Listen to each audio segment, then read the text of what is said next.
Hello friends, मैं आशीष स्वागत करता हूं आपके अपने यूट्यूब चैनल पर। फ्रेंड्स, जैसा कि आप सभी को पता है कि इसमें हम जो है अंकित सर का जो वीकली मॉक टेस्ट आता है उस मॉक को सॉल्व करते हैं। पिछले कुछ दिनों से बुक का सोल्यूशन नहीं आ रहा है, ठीक है। उसका कारण है कि मेरा दिल्ली पुलिस का एग्जाम था, अब एग्जाम दे लिए। अब देखिए, मंडे से आपका रेगुलर बुक का भी सोल्यूशन आएगा। इधर मेरा दिल्ली पुलिस का एग्जाम था तो सोचे एग्जाम देने के बाद ही आपका बुक को सॉल्व करेंगे, ठीक है। तो एग्जाम अब दे दिए हैं, अब आपका जो बुक है उसका सोल्यूशन मंडे से रेगुलर आएगा, तो उसे भी आप जरूर देखिएगा।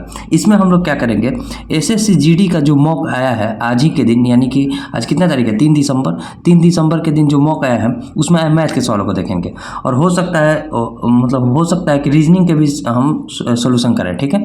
इसमें देखिए, एसएससी जीडी का इससे पहले जितना भी मौका आया था उसमें सारे हम मैथ के सवालों को देख लिए। अगर आप नए हैं, अगर आपने पीछे का कोई भी मैथ आपसे फंसा है तो आप जाकर वहाँ प्लेलिस्ट बना हुआ है, आप वहाँ से चेक कर सकते हैं, ठीक है। इसमें आज हम क्या करेंगे कि जो 3 दिसंबर का शिफ्ट है इसमें हम मैथ के सवालों को देखेंगे। जितना भी 20 मैथ के सवाल हैं वो सारे मैथ के सवाल को अच्छे कंसेप्ट के साथ देखेंगे। तो पूरा वीडियो जरूर देखिएगा, इसमें आपको बहुत कुछ सीखने को भी मिलेगा। इसमें देखिए 4 सेक्शन हमने चूज कर लिया, 20 हिंदी का, मैथ का, रीजनिंग का और जीके का। हिंदी या इंग्लिश में से कोई चुनना होता है, ठीक है। आपका एग्जाम में 80 क्वेश्चन आएगा जिसमें 60 मिनट का टाइम मिलेगा। इसमें आप टाइम मैनेज करना जब आप सीख जाइएगा तो आपसे सारे क्वेश्चन भी अटेम्प्ट हो जाएंगे और आपका स्कोर भी बढ़िया आएगा, क्योंकि स्कोर आपको बढ़िया करना पड़ेगा, ठीक है। 60 मिनट का टाइम रहेगा, 80 क्वेश्चन आपका एग्जाम में पूछा जाएगा और उस 80 क्वेश्चन में आपको बढ़िया स्कोर करना है, जो कि स्कोर बढ़ाने में आपका मदद कौन सा करेगा। तो हिंदी रीजनिंग और मैथ और रीजनिंग पर अगर आपका फोकस है तो आपका स्कोर बहुत बढ़िया होगा। तो इसमें हम मैथ के सवालों को देखेंगे और पूरा वीडियो जरूर देखिएगा। अगर वीडियो अच्छा लगेगा तो इसे शेयर भी जरूर कीजिएगा ताकि और लोगों के पास पहुँच सके जो इस मॉक टेस्ट को देते हैं और उनका मैथ में कोई भी सवाल फंसता है, ठीक है। टेस्ट स्टार्ट करती है। अब देखिए, क्वांटिटेटिव एप्टीट्यूड मैथ का सेक्शन चूज कर लिए। अब देखिए फर्स्ट क्वेश्चन क्या कर रहा है, क्वेश्चन नंबर 1 क्वेश्चन है कि ए और बी की मासिक आय का अनुपात 4:5 है और उनके मासिक व्यय का अनुपात 3:8 है।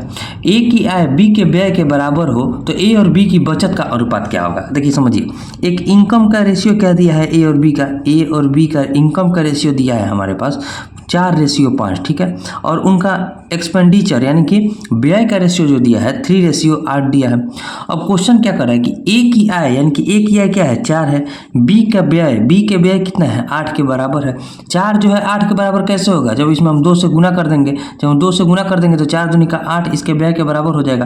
यानी कि अब जो रेशियो निकल कर आएगा हमारे पास वो आएगा 4 दूनी का 8 रेशियो 5 दूनी का 10।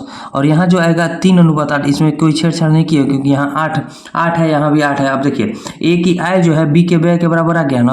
अब हमसे क्या पूछ रहे हैं, दोनों की बचत, ए और बी की बचत निकालना है। तो ये आय में से जब व्यय को घटाएंगे तो बचत आ जाएगा। तो दोनों को घटा दीजिए, 8 में से 3 गया 5 और 10 में से 8 गया 2, यानी कि उनके बचत का अनुपात क्या आ गया, 5:2।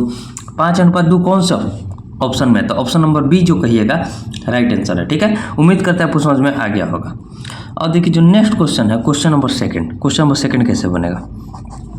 क्वेश्चन नंबर 2 कह रहा है कि एक चुनाव क्षेत्र में, ठीक है, 60% मतदाता पुरुष हैं और शेष महिलाएं हैं। 40% पुरुष निरक्षर हैं और 25% महिलाएं साक्षर हैं। निरक्षर महिलाओं की तुलना में साक्षर पुरुष की संख्या कितना % अधिक है। अब देखिए, टोटल मान लीजिए 100 लोग हैं, ठीक है। 100 लोग में अगर 60 लोग पुरुष है यानी कि मैन है, तो फीमेल कितने हैं, मतलब मेल अगर 60 लोग हैं तो 40 लोग फीमेल होंगे। अब इसमें से भी कुछ एजुकेटेड है और कुछ अनएजुकेटेड, मतलब साक्षर और निरक्षर है, ठीक है।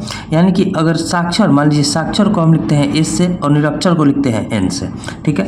तो अगर 40% पुरुष निरक्षर है तो 60 का 40% कितना हो जाएगा, तो 24 लोग अगर निरक्षर है तो 36 लोग साक्षर होंगे, ठीक है। और 25% महिलाएं साक्षर है। अब देखिए, इसका 25% निकालेंगे तो 1/4 यानी कि 10 हो जाएगा। 40 का 25% कितना हो जाएगा, 10 महिलाएं जब साक्षर है तो 30 महिलाएं जो हो जाएगी निरक्षर हो जाएगी।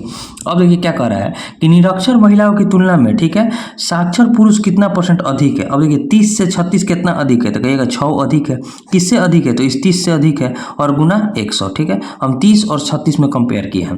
0 से 0 कटा दीजिए, 3 से इसको कटाएंगे तो कितना हो जाएगा, 3 से जब इसको कटाएंगे तो 2 और 2 में 10 से गुना करेंगे तो कितना हो जाएगा, 20%। यानी कि 20% जो है पुरुष, साक्षर पुरुष निरक्षर महिलाओं से 20% अधिक है, जो कि ऑप्शन डी में दिया था। ऑप्शन डी जो हो जाएगा हमारा राइट आंसर हो जाएगा। उम्मीद करते हैं आपको समझ में आ गया होगा, ठीक है। अब देखिए जो नेक्स्ट क्वेश्चन है, क्वेश्चन नंबर 8 किस प्रकार से बनेगा। क्वेश्चन नंबर 8 बोले, क्वेश्चन नंबर 3 क्वेश्चन नंबर 3 है कि यदि संख्याएं क्या क्या दिया हुआ है, 27 है, बी है, 5, 8, ए और 4 है।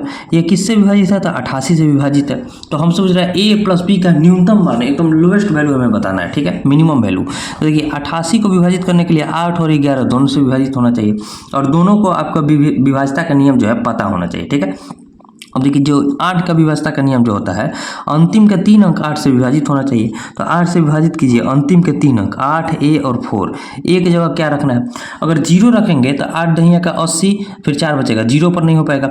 1 रख कर देखते हैं। अगर देखिए जब 8 की जगह 1 रखेंगे तो 814 हो जाएगा, 8 से भाग देंगे तो कटेगा, 8 दहिया 80, 1 4 नहीं कटेगा तो 814 भी नहीं होगा।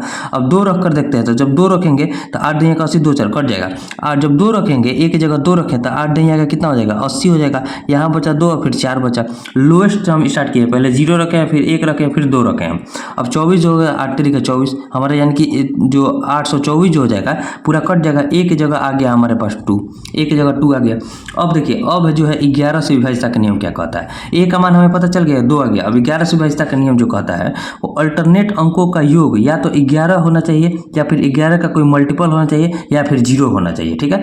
देखिए फिर से बोल रहे हैं, 11 से विभाज्यता का नियम जो होता है अल्टरनेट अंकों का जो अंतर होना चाहिए, अल्टरनेट अंकों को योग करके उसका अंतर जो होता है या तो 11 का कोई मल्टीपल होता है या फिर 0 के बराबर होता है। देखिए समझिए, 2 में अल्टरनेट अंक क्या होता है कि 1 को छोड़कर अगले वाले को लेंगे, यानी कि 2 में इसको लेंगे, ठीक है, उसके बाद इसको जोड़ेंगे और उसके बाद इस 2 को छोड़कर इस 4 को जोड़ेंगे, 4 को जोड़ेंगे, जोड़िए 2 प्लस बी, फिर 8, 8 2 10 और 4 14, यानी कि क्या लिखेंगे इसको 14 प्लस बी लिखेंगे। अब माइनस, अब अंतर देखिए, 7 में इस 5 को जोड़ेंगे तो 7 5 12, 12 में इस 2 को जोड़ेंगे तो कितना हो जाएगा? 12 और 2 14, अंतर हो गया। यानी कि यह किसके बराबर होना चाहिए? या 0 या फिर 11, तो 0 रख कर देखते हैं। तो 14 से 14 कट गया, 14 प्लस माइनस है, तो यानी कि बी बराबर आ गया 0, क्योंकि लोएस्ट वैल्यू रखना है तो हमें 0 रखना पड़ेगा, ठीक है। अब बी बराबर आ गया 0, ए बराबर आ गया 2, तो दोनों का योग पूछ रहा है ए प्लस बी कितना हो जाएगा? 2 में अगर जोड़ो 0 को जोड़ेंगे तो कितना हो जाएगा? 2, तो 2 जो हो जाएगा हमारे यहाँ राइट आंसर हो जाएगा। 2 कौन सा ऑप्शन है? तो ऑप्शन नंबर ए जो है राइट आंसर है, ठीक है। उम्मीद करते हैं आपको समझ में आ गया होगा। देखिए आपको समझाते हुए बनाते हैं इसलिए थोड़ा टाइम लेते हैं, जब आप पूरा समझ जाइएगा तो आप एक बार फिर से खुद से बनाइएगा, आपका जो है टाइम बहुत कम हो जाएगा, ठीक है। अब देखिए जो नेक्स्ट क्वेश्चन है, क्वेश्चन नंबर 4, क्वेश्चन नंबर 4 क्या कैसे बनेगा? बोर्ड मास से क्वेश्चन है। बोर्ड मास में आप एक बार टाइम लीजिए, लेकिन एक ही बार में सही करने का प्रयास कीजिए। अब जैसे ये क्वेश्चन है 5 3 15 और 1 16/3। बोर्डमास का रूल तो आपको पता होगा कि पहले ब्रैकेट को पहले वी फॉर बार, मतलब ऊपर वाला जो रेकरिंग आता है उसे सॉल्व करना होता है, फिर bracket of, divide, multiply, add, subtract, यही सब सॉल्व करना है, ठीक है। 16/3 डिवाइड, फिर देखिए बड़ा ब्रैकेट है 7 - 3 डिवाइड में है, छोटा ब्रैकेट को सॉल्व करेंगे तो क्या हो जाएगा? 1 में से 1/4 घटाएंगे तो 3/4 हो जाएगा, ठीक है। और गुना जो है 2/3 अब +1 है, और क्या है -3, 3 भागा 1 है तो -3 हो जाएगा, +2। इसको सॉल्व कर दिए। अब देखिए इसको सॉल्व कीजिए। जब इसको सॉल्व करेंगे तो यहाँ लिखेंगे 16/3 डिवाइड 7 -3 गुने 4/3 गुने 2/3 प्लस का 1, ठीक है। 3 से इस 3 को कटा दीजिए, 3 से इस 3 को कटाएंगे तो कितना हो जाएगा? यहाँ हो जाएगा 7 - 4 दूनी के 8/3 हो जाएगा, ठीक है, अब प्लस का 1 हो जाएगा। अब इसको सॉल्व कीजिए, 7 1 8, 8 में से जब 8/3 को घटाएंगे तो कितना हो जाएगा? 8 - 8/3, 8 तरीके 24 में से 8 गया 16/3, यानी कि इस पूरे जब हम ब्रैकेट को सॉल्व किए पूरे ब्रैकेट को तो हमारा आ गया 16/3। अब इसको हम छोड़ दिए हैं, ठीक है। अब क्या लिखेंगे? देखिए 16/3 डिवाइड 16/3 माइनस 3 में से 2 गया, कितना बचा? 3 में से जब 2 जाएगा तो 1 बचेगा, -1 बचेगा, ठीक है।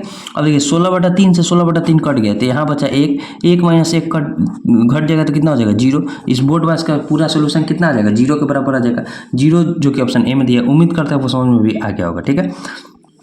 अब देखिए जो नेक्स्ट क्वेश्चन है, क्वेश्चन नंबर 5, LCM SCF से क्वेश्चन है। क्वेश्चन पढ़िए। क्वेश्चन कह रहा है कि दो संख्याओं के लसा और मसा दिया है 90 और 15, यानी कि LCM दिया है कितना? LCM और SCF दे दिया है हमारे पास। LCM है 90 और SCF है 15। अब देखिए यदि दोनों संख्याओं का योग 75 है, यानी कि मान लीजिए दोनों संख्या A और B है, A प्लस B का योग कितना है? 75 के बराबर है। तो हम सब बड़ी संख्या ज्ञात करना है, यानी कि बड़ी संख्या अगर हम A को मानते हैं तो A वाली संख्या हमें ज्ञात करना है। देखिए इस क्वेश्चन को आप चाहे तो फॉर्मूला से बना सकते हैं, लेकिन हमें फॉर्मूला से कोई मतलब नहीं है, हम इसे ऑप्शन से बनाएंगे। दोनों संख्या के योग जो है 75 से बड़ा नहीं होना चाहिए। ठीक है, 75 से बड़ा कौन कौन सा ऑप्शन होता है? एक ऑप्शन ए है, तो ऑप्शन ए जो हो जाएगा हमारा पहले तो राइट आंसर होना है, क्योंकि एक ही संख्या, क्योंकि बड़ी संख्या का ही वैल्यू दिया होगा ऑप्शन ए में। अगर जो बड़ी ही संख्या 90 है तो दोनों का योग 75 कैसे आएगा? माइनस में तो होगा नहीं दूसरी संख्या। ठीक है, तो ऑप्शन ए तो हमारा नहीं होगा। अब देखिए ऑप्शन सी है 75। जब इसको हम 75 रखते हैं तो फिर जीरो जोड़ना पड़ेगा, और जब जीरो जोड़ेंगे तो 75 के बराबर आएगा, तो जीरो भी तो आंसर नहीं हो सकता है ना, क्योंकि एलसीएम हमें 90 लाना है और एचसीएफ हमें 15 लाना है, तो जीरो भी हमारा आंसर नहीं होगा। ठीक है, अब देखिए अब ऑप्शन बचता है 45 और ऑप्शन बचता है 60। 45 है बी में, तो बी 45 चेक कर सकते हैं, यानी कि ए बराबर अगर बड़ी संख्या को हम 45 लेते हैं तो छोटी संख्या क्या हो जाएगी? दोनों का योग 75 के बराबर, यानी कि छोटी संख्या 30 लेना पड़ेगा। अब देखिए दोनों का एलसीएम कितना होता है? 45 और 30 का एलसीएम अगर आप देखिएगा तो 45 दूनी 90, 30 तीन 90, यानी कि 90 आएगा एलसीएम, और दोनों का एचसीएफ तो 15 होगा ही, एचसीएफ होगा 15, यानी कि ये ऑप्शन जो है हमारा सेटिस्फाई कर गया, तो ऑप्शन बी जो हो जाएगा राइट आंसर हो जाएगा। तो इस टाइप के क्वेश्चन को आप ऑप्शन से बनाइए, क्योंकि आपके पास ऑप्शन दिया होगा। ऑप्शन अब अगर आप क्वेश्चन का कॉन्सेप्ट समझते हैं तो आपके पास केवल दो ही ऑप्शन में चेक करना था, 45 और 60 में। अब देखते ही 90 और 75 को एलिमिनेट कर देते हैं। ठीक है, तो उम्मीद करते हैं समझ में आ गया होगा। ठीक, अब देखिए जो नेक्स्ट क्वेश्चन है क्वेश्चन नंबर 6। क्वेश्चन नंबर 6 को लोग नेक्स्ट पेज पर लेते हैं। क्वेश्चन नंबर 6 में क्या कर रहा है? क्वेश्चन है कि किसी पुरानी कार की वर्तमान कीमत 5,40,000 है। इसकी कीमत में प्रति वर्ष 25% की दर से अवमूल्यन होता है, मतलब ह्रास होता है। ठीक है, तो 2 वर्ष पहले इसकी कीमत क्या थी? मान लीजिए 2 वर्ष पहले इसकी कीमत थी 100 रुपया। ठीक है, 100 रुपया थी, 25% की दर से अवमूल्यन होता है, यानी कि कितना हो गया होगा? 25% को 1/4 लिखेंगे, यानी कि 3/4 हुआ होगा पहले वर्ष, और फिर दूसरे वर्ष भी 3/4 हुआ होगा, तो कितना हो गया होगा? 54 डायरेक्ट लिख कर देखते हैं। 5,40,000 को हम शॉर्ट में 54 लिख दिए। अब देखिए 3/4 कैसे लिखे, पहले उसको आप समझा देते हैं। 25% को हम क्या लिखेंगे? 1/4, यानी कि 4 रुपया अगर कीमत था तो उसमें अगले वर्ष 1 रुपया की कमी हो गई, यानी कि 3 रुपया हो गया, तो 3/4 लिख दिए। 3 के 9, 9 6 का 54 हो गया। ठीक है, अब देखिए x बराबर कितना आ गया? 6 चौके 24, 24 चौके 96, यानी कि x बराबर आ गया 96। 96 वाला जो हो जाएगा हमारा राइट आंसर हो जाएगा। 96 वाला एक ही ऑप्शन में है, तो 9,60,000 जो हो जाएगा ऑप्शन डी, यानी कि राइट आंसर हो जाएगा। उम्मीद करते हैं आपको समझ में आ गया होगा। ठीक है, अब देखिए जो नेक्स्ट क्वेश्चन है क्वेश्चन नंबर 7। क्वेश्चन नंबर 7 में क्या कर रहा है कि 12% वार्षिक ब्याज दर से 1,25,000 की राशि कितने वर्ष में 1,48,877 रुपये हो जाएगी यदि ब्याज अर्धवार्षिक रूप से संयोजित, मतलब चक्रवृद्धि किया जाता है। देखिए 12 मंथ में रेट कितना लग रहा है? 12%, तो 6 मंथ में यानी कि अर्धवार्षिक में कितना परसेंट का रेट लगेगा? 6% का रेट लगेगा। अब देखिए यहाँ ए बराबर जो फॉर्मूला होता है, ए बराबर होता है, यानी कि अमाउंट बराबर होता है P × 1 + R/100 के पावर टी होता है। हमें टी निकालना है। ठीक है, टी निकालना है। ए की जगह क्या लिखेंगे? 1,48,877 लिखेंगे। ठीक है, अब बटे में पी को नीचे लेंगे तो कितना हो जाएगा? 1,25,000 हो जाएगा। बराबर जो हो जाएगा 1 + R की जगह क्या लिखेंगे? 6%, क्योंकि अर्धवार्षिक हो रहा है। 6% को क्या लिखेंगे? 3, अब बटे में 50 लिख देंगे, क्योंकि 6/100 हो जाएगा तो 3/50 लिख सकते हैं। के पावर क्या हो जाएगा? टी हो जाएगा, यानी कि इसको जब लिखेंगे तो 53 अब बटे में 50 के पावर टी लिखेंगे। अब देखिए यहाँ हमें कंपेयर करना है। हमें इसका तो कोई वैल्यू याद नहीं है, लेकिन 125 जानते हैं कि 5 का क्यूब होता है, यानी कि 5 का क्यूब कितना होता है? 125। तो यहाँ जब हम 50 का क्यूब करेंगे तो 1,25,000 हो जाएगा ना। उसी तरह जब 53 का क्यूब करेंगे तो 1,48,877 होगा। कैसे होगा? देखिए नीचे वाले से हम समझते हैं, वैसा आएगा ही आएगा, क्योंकि क्वेश्चन दिया है बनाने के लिए है। अब देखिए 50 का जब क्यूब करेंगे तो 1,25,000 आएगा। उसी तरह जब 53 का क्यूब करेंगे तो 1,48,877 आएगा, यानी कि इसको हम क्या लिख सकते हैं? 53 अब बटे में 50 के पावर 3 लिख सकते हैं। बराबर किसके हो जाएगा? तो 53 बटे 50 के पावर टी के। तो यहाँ से टी बराबर कितना आ गया? 3। लेकिन 3 आया है तो हम 6 मंथ पर रेट ले रहे हैं, यानी कि 3 बार रेट लग रहा है, लेकिन 6 मंथ पर लग रहा है। तो हमारा जो समय आएगा इसका आधा आ जाएगा, 3/2, यानी कि 1.5 साल आ जाएगा। 1.5 ईयर जो हो जाएगा आंसर हो जाएगा। उम्मीद करता हूँ। देखिए एक बार फिर से आपको समझ देते हैं। 1.5 साल कौन सा ऑप्शन में था? ऑप्शन नंबर डी जो हो जाएगा राइट आंसर। देखिए यहाँ हम 3 पर क्यों नहीं टिक किया? क्योंकि अर्धवार्षिक हमें रेट लग रहा है, तो हम इस 6 मंथ वाले पर लेकर चल रहे हैं, तब जाकर 3 बार रेट लग रहा है। तो जब 6 मंथ पर 3 बार रेट लग रहा है, यानी कि 18 मंथ का रेट लग रहा है, तो 18 मंथ को हम क्या लिख सकते हैं? साल में 1.5 साल, जो कि ऑप्शन डी में दिया है। उम्मीद करते हैं आपको। देखिए यही छोटा सा गलती जो है आपका पूरा क्वेश्चन गलती कर देगा, क्योंकि अगर आप 3 पर टिक कर सकते हैं, ऑप्शन सी जब 3 पर टिक कीजिएगा तो आपका बना हुआ क्वेश्चन गलती हो जाएगा। ठीक है, तो यहाँ हमें ध्यान रखना है कि रेट जो है हमारा 6 मंथ पर लग रहा है। ठीक है, अब देखिए जो नेक्स्ट क्वेश्चन है क्वेश्चन नंबर 8। क्वेश्चन नंबर 8 कैसे बनेगा? क्वेश्चन नंबर 8 कह रहा है कि एक चोर ने एक दुकान से 8:15 PM पर जेवर चुराया और 60 किलोमीटर पर घंटे की चाल से बाइक से भाग गया। पुलिस को 8:30 PM बजे सूचना दी गई। यदि पुलिस चोर को 9 PM बजे गिरफ्तार करना चाहता है तो पुलिस जीप की न्यूनतम चाल कितनी हो चाहिए। देखिए, जिस दिशा में अगर चोर भागा होगा उसी दिशा में पुलिस भी उसे पकड़ने के लिए भागेगा, यानी कि दोनों का दिशा सेम है तो चाल तो माइनस होगा। ठीक है, अब देखिए, अगर 60 किलोमीटर पर आवर के हिसाब से 8:15 बजे चोरी किया है, 8:30 बजे पुलिस को पता चल रहा है, तो कितना 15 मिनट में कितना दूरी तय किया होगा, तो कहेगा 15/60 यानी कि 15 किलोमीटर का दूरी तय किया होगा। यानी कि इसी 15 किलोमीटर के डिस्टेंस को पकड़ना है और दोनों का चाल माइनस होगा। पुलिस का चाल अगर x है तो चोर का चाल से माइनस होगा, 60 से माइनस होगा। और टाइम कितना अब उसे मिल रहा है, 8:30 से 9 बजे उसे पकड़ना है, यानी कि आधे घंटे में उसे पकड़ लेना है। ठीक है, यानी कि क्या हो जाएगा, x - 60 बराबर 15 दूनी का 30 हो जाएगा। तो x बराबर यानी कि पुलिस का चाल कितना हो जाएगा, 90 किलोमीटर पर आवर के स्पीड से जब वो चोर का पीछा करेगा तो उसे आधे घंटे के अंदर यानी कि 9 बजे के अंदर पकड़ लेगा। तो 90 कौन सा ऑप्शन में, तो ऑप्शन नंबर बी जो हो जाएगा राइट आंसर हो जाएगा। ठीक है, अब देखिए जो नेक्स्ट क्वेश्चन है, क्वेश्चन नंबर 9। क्वेश्चन नंबर 9 को समझते हैं। क्वेश्चन नंबर 9 कह रहा है कि ए एक कार्य को 3 घंटे में कर सकता है और बी और सी मिलकर इसे 4 घंटे में कर सकते हैं, जबकि ए और सी मिलकर इसे 2 घंटों में कर सकते हैं। तो बी को अकेले इसे करने में कितना समय लगेगा। देखिए समझिए, ए किसी कार्य को कितना दिन में कर सकता है, 3 घंटे में कर सकता है। बी और सी मिलकर इस कार्य को कितना दिन में कर रहे हैं, तो 4 घंटे में। और ए और सी मिलकर इस कार्य को कर रहे हैं 2 घंटे में। तीनों कार्य का एलसीएम कितना हो जाएगा, जो कि हमारा टोटल वर्क होगा। तो तीनों का एलसीएम जो हो जाएगा हमारे पास 12 घंटा हो जाएगा। 3 से इसको कटेंगे तो 4, और 4 से इसको कटेंगे तो 3, और 2 से इसमें भाग देंगे तो 6 हो जाएगा। अब देखिए समझिए, ए और सी, ए अकेले है 4 घंटा और ए और सी मिलकर 6 घंटा है, तो सी कितना होगा, 2 घंटा होगा।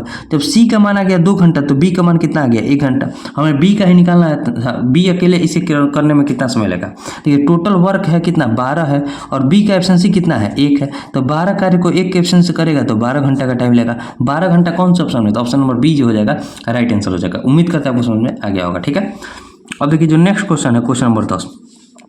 क्वेश्चन नंबर 10 क्या कर रहा है कि एक बेईमान दूध वाला 20 रुपये प्रति लीटर में दूध खरीदता है और 1/3 उसमें पानी डालकर मिश्रण को 25 रुपये प्रति लीटर के हिसाब से बेच देता है। तो उसका लाभ प्रतिशत क्या है। देखिए समझिए, 20 रुपया में जो है वो 3 भाग पानी लाया, लेकिन 25 रुपया में क्या कर रहा है, 3 भाग वो दूध, 3 भाग पानी नहीं, 3 भाग दूध लाया। 25 रुपये में क्या कर रहा है कि वो 3 भाग तो दूध बेचेगा ही बेचेगा, और साथ ही साथ जो है 3 भाग का उसका 25 रुपये पड़ रहा है, लेकिन वो 4 भाग बेचेगा, क्योंकि 1 भाग उसमें और पानी भी बेच रहा है। तो 1 भाग यानी कि 4 भाग का उसका कितना कीमत होगा। 3 भाग का जब 25 रुपये में बेचता तो 4 भाग को उस कितने में बेचेगा, तो कहिएगा 25/3। देखिए 4 भाग को 25/3 गुने में 4। ठीक है, यानी कि 25 चौके 100/3 रुपये में बेचेगा। देखिए आपको फिर से समझाते हैं। 20 रुपया में जो है 3 भाग, यानी कि 1/3 है, तो हम नीचे वाले को मान लेते हैं कि 20 रुपये में जो है 3 भाग दूध खरीद कर लाया है, लेकिन 25 रुपये में वो 3 भाग दूध तो बेचेगा ही बेचेगा, साथ में उसमें 1 लीटर और मतलब 1 भाग और पानी मिलाकर बेच देगा, यानी कि 4 भाग वो बेचेगा। 25 भाग का कीमत, देखिए 3 भाग का कीमत था 25 रुपये, तो 4 भाग का कीमत कितना था, तो कहिएगा 100/3 रुपया। अब देखिए समझिए, वो क्या किया है ना कि 20 रुपये में 3 भाग खरीद कर लाया है, लेकिन उसी 3 भाग को 100/3 रुपये में बेच रहा है, यानी कि 20 × 60, यहाँ 3 से उधर गुना किया, यानी 60 रुपये में सामान को, दूध को 60 रुपये में खरीद कर लाया और 100 रुपये में बेच रहा है। तो कितना रुपये का प्रॉफिट कमा रहा है, 40 रुपये का प्रॉफिट कमा रहा है। किस पर प्रॉफिट कमा रहा है, तो इस 60 पर प्रॉफिट कमा रहा है, और गुना 100। 0 से 0 कटा दीजिए, यहाँ 3 हो जाएगा, यहाँ 20 हो जाएगा, 200/3 हो जाएगा। 200/3 को क्या लिख सकते हैं, 200/3 को हमें पॉइंट में लिखना है, तो लिखेंगे 66.67% जो हो जाएगा हमारा आंसर हो जाएगा। 66.67% कौन से ऑप्शन, तो ऑप्शन नंबर डी। एक बार फिर से आपको समझाते हैं। देखिए हम 3 भाग क्यों माने, क्योंकि यहाँ 1 भाग मानने में आसान, क्योंकि देखिए 3 हिस्सा में 1 हिस्सा वो पानी मिला रहा है। तो देखिए 20 रुपये में क्या किया है ना, 3 हिस्सा दूध खरीदा है, और 25 रुपये में 3 हिस्सा दूध बेचना चाहिए था उसको, लेकिन वो 1 हिस्सा और उसमें पानी मिलाकर यानी कि 4 हिस्सा दूध बेच रहा है। 25 रुपये में उसे 3 हिस्सा दूध बेचना था, लेकिन वो 4 हिस्सा बेच रहा है, यानी कि देखिए 3 हिस्सा का कीमत था 25 रुपये में बेचता है, लेकिन 4 हिस्सा को कितना में बेचेगा, तो कहिएगा 100/3, यानी कि 33.3% में बेचेगा। अब 20 रुपये के सामान को 100/3 में बेचेगा, यानी कि 60 रुपये के सामान को 100 रुपये में बेचेगा, तो कितना रुपए का प्रॉफिट कमाएगा, 40 का प्रॉफिट कमाएगा, बटे में 60, क्योंकि 60 पर प्रॉफिट कमाएगा, और गुना 100, यानी कि कितना आ गया 66.67%। फिर भी देखिए, उम्मीद करता है आपको क्वेश्चन में समझ में आ गया होगा। थोड़ा ये क्वेश्चन जो है कैलकुलेटिव, थोड़ा दिमाग लगाने लायक है, कैलकुलेटिव नहीं है, थोड़ा दिमाग लगेगा तो आपसे आसानी से बन जाएगा। उम्मीद करते हैं आपको समझ में आ गया होगा। फिर भी क्वेश्चन में डाउट रहता है तो आप इसे कमेंट कीजिएगा, हम दोबारा बताने का प्रयास करेंगे। ठीक है, अब देखिए अब देखिए जो क्वेश्चन नंबर 11 है, क्वेश्चन नंबर 11 कैसे बनेगा, नेक्स्ट पेज लेते हैं। क्वेश्चन नंबर 11 क्वेश्चन कह रहा है, एवरेज से क्वेश्चन है। एवरेज के क्वेश्चन को देखिए कैसे बनेगा। 28 संख्या का औसत कितना है, 77 है। 28 संख्या के औसत कितना दिया है, 77 दिया है। पहली 14 संख्या का औसत 74 और अंतिम 15 संख्या का औसत 84 है। ठीक है, पहले 14 संख्या का औसत कितना दिया है, तो 74 दिया है, और अंतिम 15 संख्या का औसत दिया है 84। यदि दोनों में देखिए 15 14 29, यहाँ 28, यानी कि दोनों में एक संख्या कॉमन है।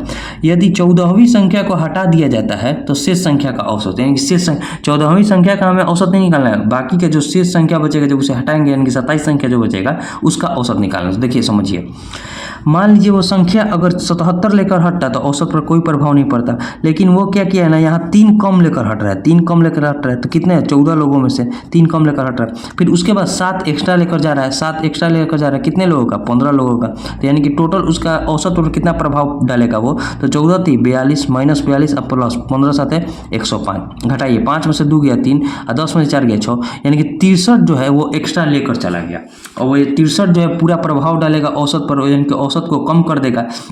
देखिए वो 77 लेकर जाता तो औसत पर कोई प्रभाव नहीं पड़ता, लेकिन वो 77 न ले जाकर उसे 63 एक्स्ट्रा लेकर चल गया है। जब 63 एक्स्ट्रा लेकर गया है तो ये जो 63 है वो पूरा औसत पर प्रभाव डालेगा, यानी कि एक संख्या हट गया तो अब बाकी की संख्या कितनी बची, 27 संख्या बची। 28 संख्या में से एक संख्या घट गया तो 27 संख्या बचेगा। यही एवरेज पर जो है अब डिफरेंस डाल देगा। कितना डालेगा, देखिए 9 से कटाएंगे 9 7 63, 9 3 27, 7/3 को क्या लिखेंगे, तो 2 3 6.33, एक ही दशमलव तक ले आए 2.3, यानी कि 2.3 का जो है डिफरेंस डाल देगा, यानी कि इतना कम हो जाएगा औसत पहले से। तो पहले औसत अगर 77 था तो उसमें 2.3 की कमी आ जाएगी, 77 में से 2 गया 75 और फिर 0.3 घटेगा तो 74.7, यानी कि औसत अब जो हो जाएगा 74.7 हो जाएगा, जो कि ऑप्शन डी में दिया। उम्मीद करता है देखिए आपको अगर समझ में आ गया है तो ठीक है, और नहीं आया तो फिर से बताइएगा। आप एक बार फिर से जब मेरी बातों को ध्यान से सुनेंगे तो आपसे यह क्वेश्चन आसानी से बन जाएगा। ठीक है, अब देखिए जो नेक्स्ट क्वेश्चन है, क्वेश्चन नंबर 12।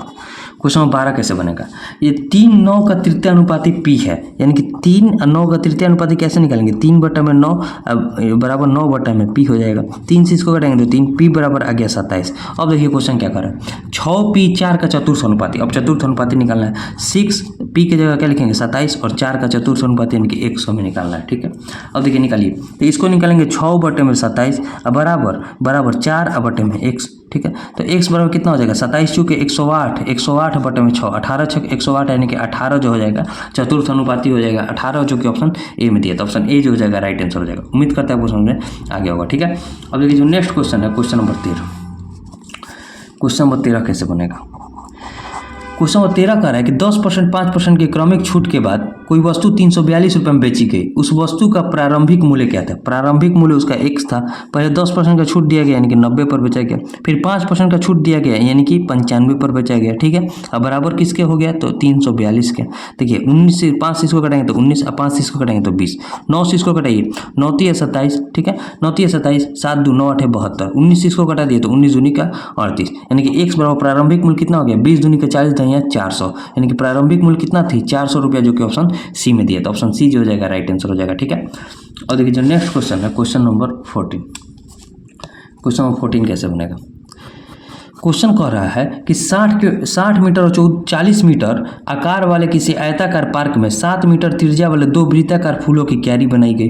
तो पार्क के शेष हिस्से का क्षेत्रफल, तो पार्क के शेष हिस्से का क्षेत्रफल निकालने के लिए आयत का क्षेत्रफल में से, पहले आयताकार पार्क है तो आयत के क्षेत्रफल में से आयत का क्षेत्रफल, ठीक है, अब माइनस का जो हो जाएगा 2 इंटू वृत्त का क्षेत्रफल, क्योंकि 2 वृत्ताकार पार्क बनाएगा तो 2 वृत्ताकार क्यारी बनाएगी, यानी कि 2 इंटू वृत्त का एरिया। ठीक है, वृत्त का एरिया को हटा देंगे। आयत का क्षेत्रफल कितना दिया है 60 इंटू 40, यानी कि 60 गुने 40, अब माइनस 2 इंटू वृत्त का क्षेत्रफल क्या होता है पाई r स्क्वायर। आर की जगह क्या लिखना है 7 मीटर का त्रिज्या, यानी कि 7 इंटू 7 हो जाएगा।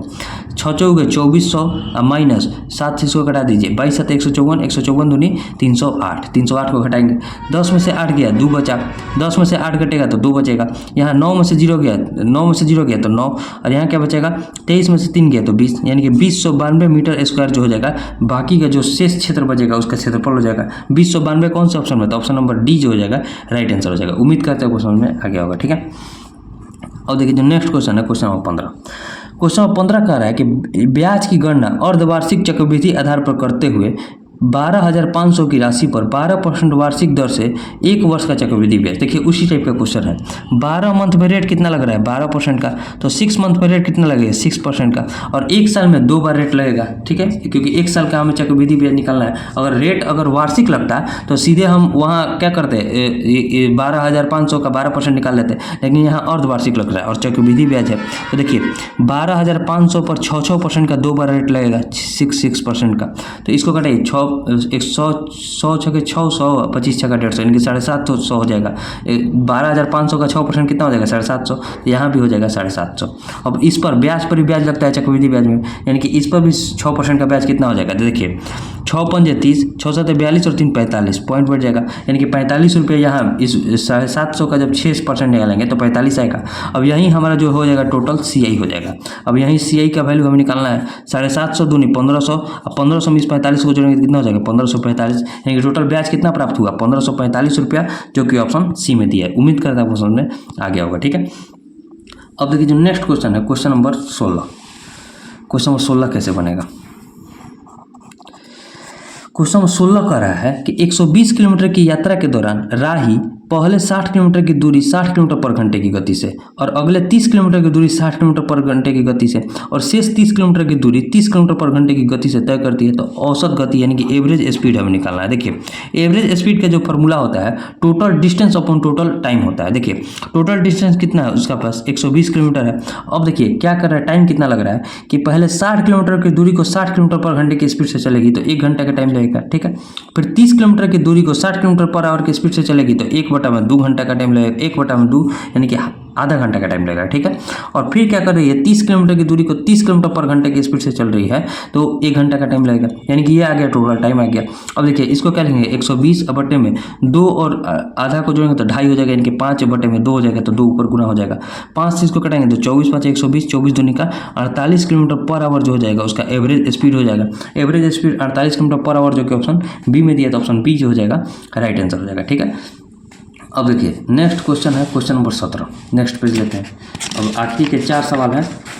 क्वेश्चन नंबर 17 कैसे बनेगा। क्वेश्चन नंबर 17 है कि पाइप X एक टंकी को 20 घंटे में भर सकता है और पाइप Y उस टंकी को 35 घंटे में भर सकता है। दोनों पाइप को बारी बारी से एक घंटे के लिए खोला जाता है। यदि पाइप Y को पहले खोला जाता है तो टंकी कितने समय में भरेगी। देखिए एक पाइप X है और एक पाइप Y है, ठीक है। X क्या कर रहा है 20 घंटे में भर रहा है और Y जो है 35 घंटे में टंकी को भर रहा है। दोनों का एलसीएम यानी कि टोटल क्षमता आ जाएगा टंकी का कितना हो जाएगा 35 चौके 140, 20 सात 140 यानी कि 140 आ गया, ठीक है। 20 सात 140 और 35 चौके 140। अब देखिए Y को पहले खोला जाता है, यानी कि पहले घंटे जो है Y आएगा तो कितना काम करेगा 4 काम करेगा, और दूसरे घंटे यानी कि फिर 1 घंटा ये 7 काम करेगा X, यानी कि टोटल 2 घंटे में अगर देखा जाए तो 11 काम होगा। हमें टोटल 140 काम करना है, यानी कि इससे नज़दीक वाला 11 का गुणज क्या हो जाएगा तो 12 से गुना कीजिए, 12 11 132 हो जाएगा। तो टाइम में भी हम 12 से गुना कर देंगे, यानी कि 24 घंटा में जो टोटल कार्य हो जाएगा हमारे पास 132 कार्य हो जाएगा। फिर अगले घंटे 1 घंटा और आएगा और Y काम करेगा क्योंकि Y काम की शुरुआत कर रहा है तो और काम कितना कर देगा वो 4 काम कर देगा, यानी कि अगर अब देखें तो 25 घंटा में जो काम हो गया हमारे पास 136 काम हो गया। अब हमारे पास कार्य बचा कितना है 4 कार्य बचा है, ठीक है। अब इस 4 कार्य को अब 136 में से जब 140 को घटाएंगे तो कितना कार्य बचा कहिएगा 4 कार्य बचा है। अब 4 कार्य को जो है X करेगा और कितना के एब्सेंस कर रहा है 7 के एब्सेंस से, यानी कि इतना टाइम और लेगा।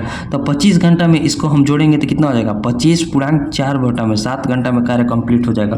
तो 25/4 बटा 7 को हम लिखेंगे 25 7 175 और 4 कितना होता है 179 बटे में 7 घंटा में जो है टोटल कार्य कंप्लीट हो जाएगा। तो 179 बटे में 7 कौन सा ऑप्शन, तो ऑप्शन नंबर सी जो हो जाएगा राइट आंसर हो जाएगा। उम्मीद करता है समझ में आ गया होगा। थोड़ा बढ़िया क्वेश्चन है, आप 1 से 2 बार इस पर प्रैक्टिस कीजिएगा। अगर आप नए हो तो, अगर आप पुराने हो तो आपसे ये क्वेश्चन आसानी से बन जाएगा, ठीक है।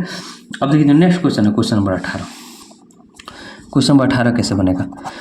क्वेश्चन नंबर 18 है कि एक व्यक्ति 8% की हानि पर एक सामान बेचता है। यदि उसने इसे 10.5% के लाभ पर बेचा होता तो उसे 92 रुपये 50 पैसा अधिक मिलते, तो 12% लाभ। देखिए यहाँ क्या कर रहा है, पहले वो 8% की हानि पर बेच रहा है और उसके बाद वो प्रॉफिट कितना कर रहा है 10.5%, यानी कि अगर इन दोनों के बीच अंतर देखा जाए तो कितना अधिक है, इससे ये कहिएगा कितना अधिक है तो कहिएगा 18.5 अधिक है, और रुपया में दे रहा है कि 92.5 रुपये अधिक मिलता है, ठीक है। तो हमसे 12% का लाभ यानी कि 112 का वैल्यू पूछ रहा है। तो देखिए क्या लिखेंगे 92.5 और बटे में 18.5 और गुना का 112 हो जाएगा। 0.5 से इसको कटाएंगे, 18 पाँच 90, 5 5 25 यानी कि 5 से पूरा कट जाएगा। 100 पाँचे 500 और 12 पाँचे 60 यानी कि 560 रुपये जो है जब बेचेगा तो उसे 12% का प्रॉफिट होगा। 500 पर 60 कौन सा ऑप्शन है, तो ऑप्शन नंबर बी जो हो जाएगा राइट आंसर हो जाएगा। उम्मीद करता है आपको समझ में आ गया होगा। दोनों का जब आप अंतर निकालिएगा 8.5 से पहले 0 जाइएगा तो वहाँ 8 बढ़ना पड़ेगा, फिर 0 से 10.5 जाइएगा तो उधर 10.5 बढ़ना पड़ेगा, लेकिन दोनों के बीच अंतर कितना आ जाएगा 18.5 का। ठीक है, और देखिए जो नेक्स्ट क्वेश्चन है क्वेश्चन नंबर 19। क्वेश्चन 19 कैसे बनेगा, क्वेश्चन 19 है, ये फॉर्मूला पर क्वेश्चन है कि एक लंब वृत्तीय शंकु के आधार का व्यास दिया है कितना है, यानी कि डी बराबर दिया है 10 और तिर्यक ऊंचाई यानी कि एल बराबर दिया है 16। ठीक है, तो यहाँ से आर निकाल लीजिए क्योंकि आर की हमें जरूरत पड़ेगी, 5 हो जाएगा, डी का आधा होता है आर। ठीक है, इसका संपूर्ण पृष्ठ क्षेत्रफल निकालना है, तो शंकु का संपूर्ण पृष्ठ क्षेत्रफल जो होता है टोटल सरफेस एरिया जो होता है क्या होता है pi R into L plus R होता है। इसमें आपको जो फार्मूला याद है तो आपसे क्वेश्चन आसानी से बनेगा। क्या लिखेंगे 22 बटे में 7 इंटू आर की जगह क्या लिखेंगे 5 और यहाँ एल प्लस आर को जोड़ना है तो 16 5 को जोड़ेंगे कितना हो जाएगा 21 हो जाएगा। 7 से इसको घटाएंगे तो 3 5 3 15 15 में 22 से गुना कीजिए 15 दूनी 30 15 दूनी 30 और 3 33 यानी कि 330 सेंटीमीटर स्क्वायर जो हो जाएगा आंसर हो जाएगा। तो देखिए 330 कौन सा ऑप्शन है, तो ऑप्शन नंबर सी जो हो जाएगा राइट आंसर हो जाएगा। तो इसमें आपको जो फॉर्मूला याद है तो आपसे आसानी से क्वेश्चन बनेगा। ठीक है, अब देखिए जो नेक्स्ट क्वेश्चन है क्वेश्चन नंबर 20 और लास्ट क्वेश्चन कह रहा है कि एक ट्रेन 72 किलोमीटर पर घंटे की चाल से 60 सेकंड में 180 मीटर लंबे प्लेटफॉर्म को पार करती है। एक बिजली के खंभे को पार करने में ट्रेन द्वारा लिया गया समय। देखिए जब ट्रेन किसी प्लेटफॉर्म को पार करेगी तो अपनी लंबाई और जो खंभे की लंबाई या फिर जो प्लेटफॉर्म की लंबाई है दोनों को पार करेगी, लेकिन जब बिजली के खंभे को पार करेगी तो वो केवल अपनी लंबाई को पार करेगी। तो पहले ट्रेन की लंबाई निकालना है, तो देखिए 72 किलोमीटर पर आवर के स्पीड से इसको मीटर पर सेकंड जाएंगे तो 5/18 करेंगे और 60 सेकंड में कितना डिस्टेंस तय की होगी, ये हो गया स्पीड और ये हो गया टाइम। स्पीड इंटू टाइम बराबर टोटल डिस्टेंस आ गया, तो कितना आ गया 18 चौके 72 5 चौके 20 छक्का 120 यानी कि 1200 मीटर, यानी कि टोटल डिस्टेंस आ गया 1200 मीटर। ये जो 1200 मीटर का डिस्टेंस है प्लेटफॉर्म की लंबाई और ट्रेन की लंबाई दोनों है। प्लेटफॉर्म की लंबाई कितना है 180, जब इस 180 को माइनस कर देंगे तो केवल ट्रेन की लंबाई हमारे पास बचेगी, जो कि 0 में से 0 गया 0, यहाँ 20 में से 18 गया तो कितना बचा 2 और 0 1 यानी कि 1020 आ गया। ट्रेन की लंबाई आ गया 1020 मीटर।